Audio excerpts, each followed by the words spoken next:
আজকে পাক পাঞ্জাতন সম্পর্কে আজে বাজে কথা বলা হয়। পাক পাঞ্জাতন সম্পর্কে আমাদের ধারণাই নাই। পাক পাঞ্জাতন কি আমরা জানি না। আমরা সমাজে এটা ধামাচাপা দিয়ে রাখা হয়েছে। ইসলাম আসছে মহানবী থেকে, মহানবীর বংশ থেকে। কালেমা মহানবী থেকে। কার কালেমা পড়লে মুসলমান হওয়া যায়? মহানবীর। কার দরুদ পড়লে সওয়াব পাওয়া যায়? মহানবী এবং আলে মহানবীর। মোহাম্মদ এবং আলে মোহাম্মদ সাল্লাল্লাহু আলাইহি সাল্লামের আমরা পড়ি না আল্লাহুম্মা সাল্লি আলা সাইয়্যিদিনা মুহাম্মদ ওয়া আলা আলে মুহাম্মদ। আমরা কি কই ওয়া আলা আলে মৌলানা সাহেব, ওয়া আলা আলে সাহাবি, ওয়া আলা আলে মুফতি সাহেব, এটা তো কই না। কি বলি? ওয়া আলা আলে মুহাম্মদ। মুহাম্মদ সাল্লাল্লাহু আলাইহি ওয়াসাল্লামের উপরে এবং তার বংশের উপরে দরুদ পাঠ করা আল্লাহর হুকুম, ফরজ। সূরা আহজাবে ওই যে আল্লাহ বইলা দিতেছে, ইন্নাল্লাহা ওয়া মালাইকাতাহু ইউসাল্লুনা আলান নবী ইয়া আইয়ুহাল্লাযীনা আমানু সাল্লু আলাইহি ওয়া সাল্লিমু তাসলিমা। এইটা কি আল্লাহ হুকুম করে নাই যে হে ঈমানদারেরা বেশি বেশি দরুদ পড়ো এবং সশ্রদ্ধ তাসলিম করো, সালাম জানাও? তাহলে এই সালাম থেকে আজকে মিলাদ পড়লে আমাকে কইব বেদাত। আমি আজকে বগুড়া থেকে এখানে আসছি। আমি সকাল 9টায়, সকাল 8টায় সাভার থেকে বগুড়া গেছি। বগুড়া থেকে এইখানে সরাসরি আসছি শুধু আমার এই দাদার মহব্বতে। ওইখানে আমি যা যখন মিলাদ পড়তেছি, মসজিদের ইমাম সাহেব জুমার পরে আসছি, কি আমি দাঁড়াইছি, হ্যাঁ তো আর খারাইবার চায় না। জনগণ সব খারাই গেছে। পরে কইল যে মিলাদ এটা তো বেদাত। তাই আমি কইলাম বেদাত? আচ্ছা, কয় শুধু সালাত পড়তে হইব। আমি কই কেন? আল্লাহ হুকুম করছে। আমি কই মিলাদের কথা আল্লাহ হুকুম করে নাই, সালাত দরুদের কথা কয় না। আমি তাই, এটা তো আড়াল করলেন। তাহলে সূরা আহজাবের 56 নম্বর আয়াতটা কি? ইয়া আইয়ুহাল্লাযীনা আমানু সাল্লু আলাইহি ওয়া সাল্লিমু তাসলিমা। এই যে আল্লাহ হুকুম, এটা সরাসরি হুকুম যে আল্লাহ তার ফেরেশতাদেরকে নিয়ে আল্লাহ রসুলের উপরে দরুদ পাঠ করে। হে ঈমানদারেরা, তোমরা বেশি বেশি দরুদ পাঠ করো এবং সশ্রদ্ধ সালাম দাও। কাকে? আল্লাহর রসুলকে, আলে রসুলকে। আরেকটা দরুদ আছে না, দরুদ ইব্রাহিম, আল্লাহুম্মা সাল্লি আলা সাইয়্যিদিনা মুহাম্মদ ওয়া আলা আলে মুহাম্মদ কামা সাল্লাইতা আলা ইব্রাহিম ওয়া আলা আলে ইব্রাহিম ইন্নাকা হামিদুম মাজিদ। এই দুইটা দরুদই তো আমরা নামাজে পড়ি, তাই না? আবার আমরা কি করতেছি? আত্তাহিয়াতুর মধ্যে বলি আসসালামু আলাইকা ইয়া আইয়ুহান নবী, বলি না? আসসালামু আলাইকুম বলি না, কিন্তু আসসালামু আলাইকা। এই কা আর কুমের মধ্যে পার্থক্য কি? কেন বলি আসসালামু আলাইকা? আপনি সালাতে দরুদ,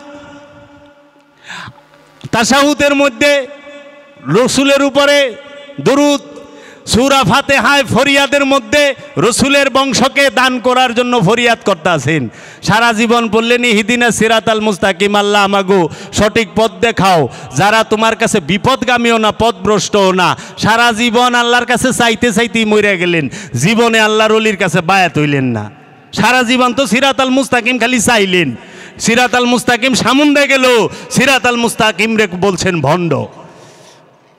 লাউযুবিল্লাহি মিন যালিক। আল্লাহর ওলিদেরকে অত্যাচার করছেন। আল্লাহর ওলিরাই তো সিরাতাল মুস্তাকিম, আলে মোহাম্মদই তো সিরাতাল মুস্তাকিম, আল্লাহর রসুলরাই তো সিরাতাল মুস্তাকিম, আল্লাহর নবীরাই তো সিরাতাল মুস্তাকিম, আল্লাহর ওলিরা, আল্লাহর আব্দুহুরাই তো সিরাতাল মুস্তাকিম। আসমান থেকে পূর্ব সিরাতাল মুস্তাকিম, এদের বাদে মানুষকে হেদায়েত কে করে? আল্লাহর নবী, আল্লাহর রসুল, আল্লাহর ওলিরা। কোরআন হাদিস পড়ে দলিল জানবেন, কিন্তু নফসকে চিনতে পারবেন না। নফসের পরিচয় জানতে পারবেন কোরআন হাদিস থেকে, পরিচয় জানবেন, কিন্তু নফসরে দেখবেন না। নফসকে যদি দেখতে হয় তাহলে কি করতে হবে? আল্লাহর রসুলের এবং আল্লাহর রসুলের মনোনীত যে মাওলা, আল্লাহর রসুলের মনোনীত যে ওলি, তার ধ্যান করতে হবে, যাকে বলা হয় আরবিতে মুরাকাবা, মুশাহেদা, মেডিটেশন ইংরেজিতে। মেডিটেশন ছাড়া মুরাকাবা মুশাহিদা ছাড়া, দাইমি সালাত ছাড়া নিজেকে চেনার কোনো উপায় নাই। কারণ নফসকে চিনতে হইলে মুরাকাবা করতে হবে, তাও একদিন দুই দিন না, 1-2 মাস না, সারা জিন্দেগি কইরাও যদি নিজেরে চেনা যায় তাও বলন্দ নসিব। এই ধ্যানের শিক্ষা সৃষ্টি জগতে যত মহামানব এসেছে, যে কোনো ধর্মের আসুক, যারা মহামানব তারা সবাই এই শিক্ষা দিছে। মহানবী 15 বছর 1 মাস 19 দিন হেরান পর্বতে, জবালে নূর হেরা পর্বতে এই শিক্ষা দিছে দাইমি সালাতের। মা মরিয়াম সে মেহরাবের মধ্যে করেছেন। কাহাববাসী 9 জন 309 বছর মুরাকাবা মুশাহেদার মধ্যে ছিলেন। সনাতন ধর্মে যা দেখেন, সে ভগবান শ্রীকৃষ্ণ হোক, বাবা মহাদেব হোক, তারা সবাই মুরাকাবা ধ্যানের শিক্ষা দিছে। গৌতম বুদ্ধ হোক, সেও ধ্যানের শিক্ষা দিছে। সুফি মহামানব আল্লাহর ওলি কখনো কোনো জাতের হয় না, জাতের হয় না। আল্লাহর ওলির কাছে ফেরকা থাকে না। আল্লাহর ওলি সার্বজনীন, সবার জন্য। মহাপুরুষরা, মহামানবরা তারা সবার জন্য হেদায়েত। এর জন্য আল্লাহর ওলিগো কাছে সবাই বসতে পারে। হিন্দু, বৌদ্ধ, খ্রিস্টান, ইহুদি, নাসারা, আস্তিক, নাস্তিক সবাই বসতে পারে, শুধু ফেরকা বয়া পারে না। ফেরকাবাজদেরকে আল্লাহর ওলি বহায় না, ফেরকারে সরায় দেয়। আর আমরা যারা আরবি জানা পণ্ডিত কিংবা অন্য ধর্মেরই যারা ধর্মশাস্ত্রের উপরে পাণ্ডিত্য অর্জন করেছি, সেটা হোক হিন্দু ধর্ম, বৌদ্ধ ধর্ম, খ্রিস্টান ধর্ম, এই পণ্ডিতেরা কি করে, সবাই রে বইবার দেয় না। তারা কি করে, খালি ফেরকার লোকেরে বহায়। আমার দলের সামনে বহেন, আমার দলের সামনে বসেন। এর জন্য আমরা ফেরকাবাজি করুম না। সার্বজনীন কোরআন, সার্বজনীন আল কোরআন সবার জন্য হেদায়েত, মুমিনের জন্য কোরআন হেদায়েত। এই কোরআন সবার জন্য, হাদিস রসুলের সবার জন্য।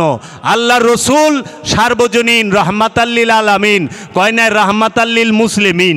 কোরআনে কইছে মুহাম্মদ সাল্লাল্লাহু আলাইহি ওয়াসাল্লাম রহমাতাল্লিল মুসলিমিন, মুসলমানদের জন্য রহমত, এই কথা কইছে। কইছে রহমাতাল্লিল আলামিন। কোরআন কি? সমস্ত আলমের জন্য হেদায়েত, সমস্ত আলমের জন্য হেদায়েত। এই কোরআনও হেদায়েত সমস্ত আলমের জন্য। এর জন্য ওলি আল্লাহরা সার্বজনীন, কোরআন সার্বজনীন, নবী সার্বজনীন, রসুল সার্বজনীন। যেই ওলি সার্বজনীন হইতে পারে নাই, সে কখনো ওলি হয় নাই, সে ওলি হয় নাই। কারণ কামেল আল্লাহর ওলি সার্বজনীন। কামেল আল্লাহর ওলি কখনোই লেবাসের মধ্যে সীমাবদ্ধ থাকে না। লেবাস সীমাবদ্ধ থাকে। লেবাস আরবি শব্দ, এর বাংলা হচ্ছে পোশাক। পোশাকের মধ্যে সীমাবদ্ধ নয়। কারণ দেখেন হযরত ওয়াইস কারনী, সে হাদিস শরীফ চোখে দেখছে। হযরত ওয়াইস কারনী যখন জীবিত ছিলেন ধরাদমে, তখন হাদিস লেখা হয়েছে না। হাদিস লেখা হয়েছে কখন? 810 খ্রিস্টাব্দে। 810 খ্রিস্টাব্দে ইমাম বুখারী রহমাতুল্লাহ আলাইহির জন্ম। আর ইমাম বুখারী উনি যখন যুবক হইছে, তারও প্রায় একদম 850 বছরের দিক দিয়ে সে এইটা কালেকশন শুরু করছে, 850 খ্রিস্টাব্দের দিকে। আর হযরত ওয়াইস কারনী সে মহানবীর উফাতের কিছুদিন পরেই, মানে 13-14 বছর পরে তিনি শাহাদাত বরণ করে। সিফফিনের যুদ্ধে হযরত ওয়াইস কারনীকে এই আমিরে মবিয়ার সৈন্য দলের এরা এক কুবে 2 টুকরা করছে। কারণ হযরত ওয়াইস কারনী সে ছিল মাওলা আলীর পক্ষে। সিফফিনের যুদ্ধ হয়েছে 2 জনের মধ্যে, মাওলা আলী এবং মবিয়া, এই 2 জনের মধ্যে। এখন মহানবী বলেছেন কি? আনা মাদিনাতুল ইলমি আলিউ বাবাহা, আমি হচ্ছে এলেমের শহর, আলী হচ্ছে তার দরজা। মহানবী বলেছেন এই দেহের মধ্যে প্রাণের মূল্য যতখানি, আলীর মূল্য আমার কাছে ঠিক ততখানি।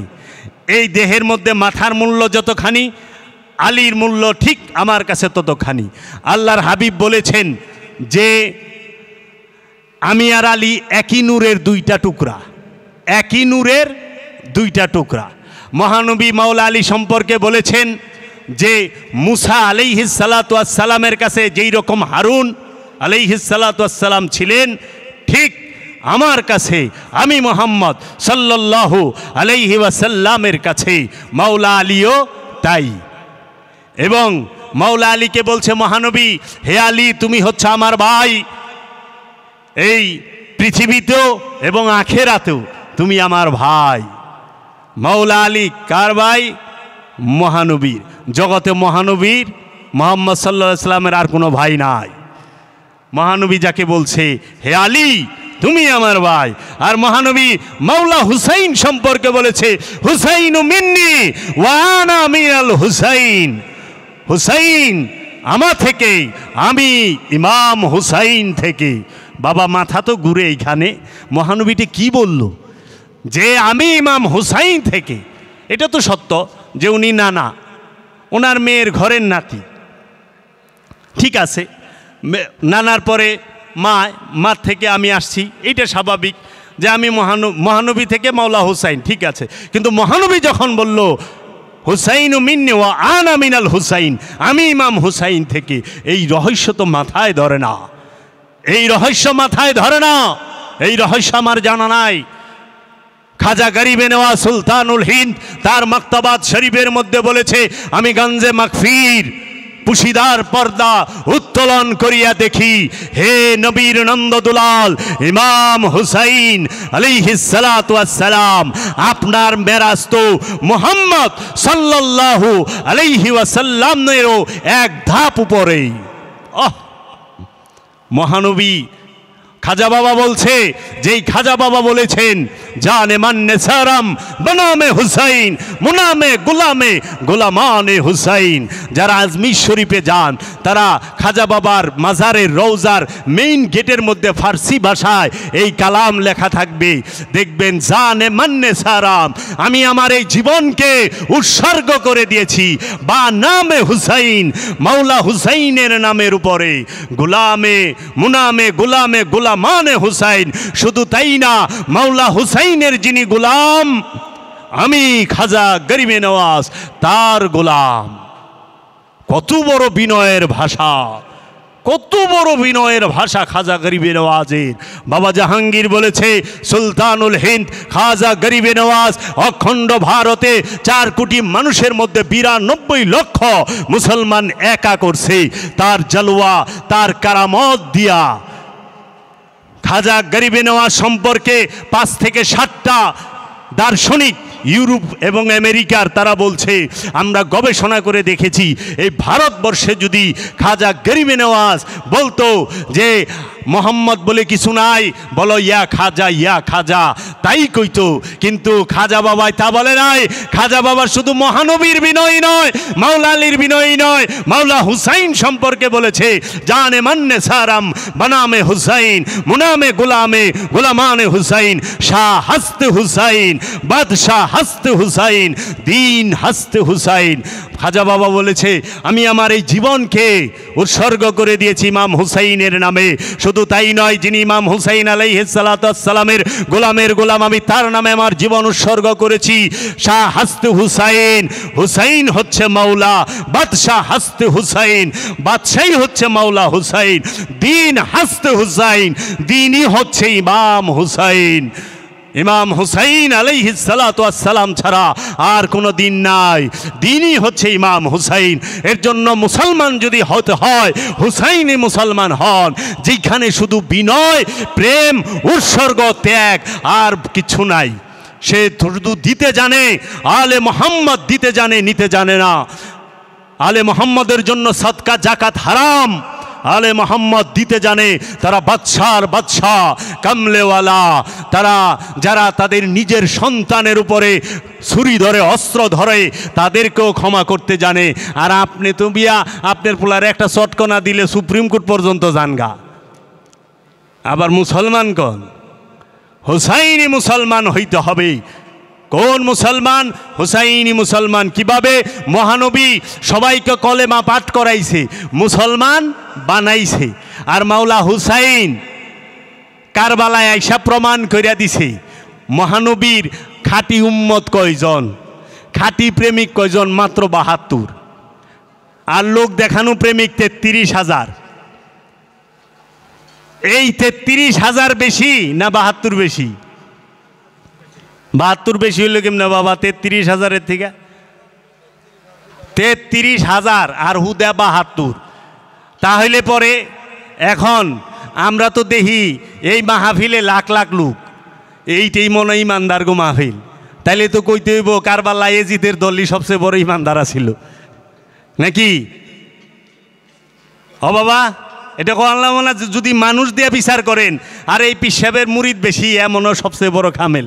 আরে যিনি কামেলেরও কামেল, যিনি নবীকে শিক্ষা দেয়, তার কোনো মুরিদই নাই, সে হইল হজরত খিজির আলাইহিস সালাতু ওয়াস সালাম, যিনি আল্লাহর আব্দুহু। হজরত মুসা কালিমুল্লাহ যখন বললেন, তার উম্মত যখন জিজ্ঞেস করলে, ইয়া মুসা, তুমি কি সর্বশ্রেষ্ঠ জ্ঞানী বর্তমানে? তখন মুসা নবী বললে, হ্যাঁ। এমন সময় তুর পাহাড়ে যখন মুসা নবী আল্লাহর সাথে কথা বলে, তুর পাহাড়ে যাওয়ার পরে বলছে, মুসা তুমি তোমার উম্মতদেরকে কি কইছ? কয়, আল্লাহ আমি এই কইছি এই কইছি। আবার জিজ্ঞাসা কি কইছ? আমি এই কইছি এই কইছি। কয়, আবার কি কইছ? কয়, আল্লাহ আমি কইছি আমি এই সময়ে সেরা জ্ঞানী। কয়, না, আমি তোমার থেকেও জ্ঞানী বানায় রাখছি, তোমার থেকেও জ্ঞানীও আছে। কয়, আল্লাহ সে কেই? আমি তার দিদার চাই, তার দর্শন চাই, তাকে দেখতে চাই, তার থেকে জ্ঞান অর্জন করতে চাই। সূরা কাহাফ খুইলা পইরা দেখেন, বাংলা অর্থ পড়বেন বাবা, অর্থের মধ্যেও গরমিল আছে। কারণ এক দার্শনিক বলছে, অনুবাদকের আরেক নাম হলো বিশ্বাসঘাতক। অনুবাদকের আরেক নাম বিশ্বাসঘাতক। হ্যাঁ, উল্টা অর্থ করে মমিনের অর্থ করে থিছে আমানু, আমানুর অর্থ করে থিছে বিশ্বাসী।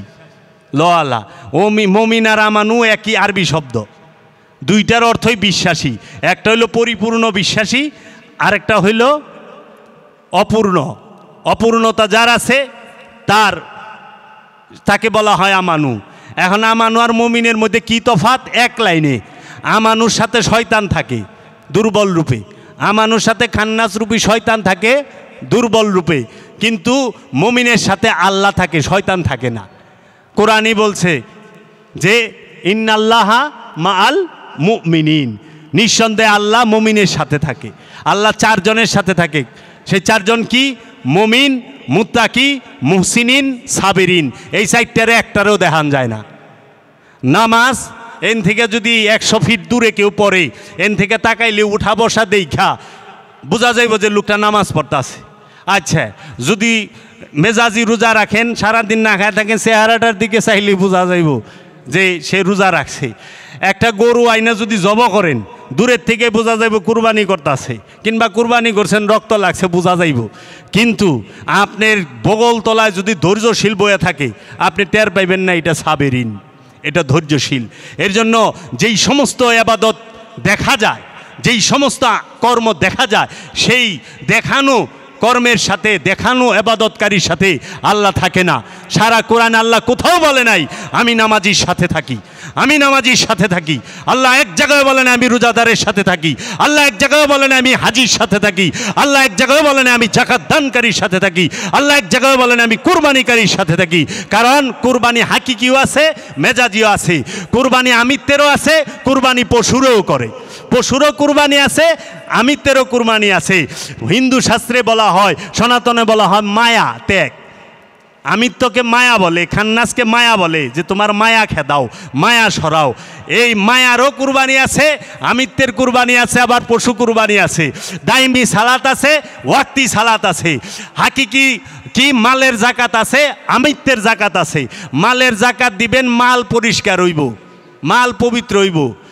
আর নফসের জাকাত দিবেন, আমিত্ব ত্যাগ করবেন, নফস পবিত্র হইব। সারা জীবন তো খালি টেকাই পাক করে গেলেন, টেকাই পবিত্র করলেন, সম্পদ পবিত্র করলেন, কিন্তু নফস তো পবিত্র করলেন না, নফসের সাথে শয়তান মিলা রইছে। সারা জীবন জাকাত দিলেন মালের, নফসের জাকাত দিলেন না।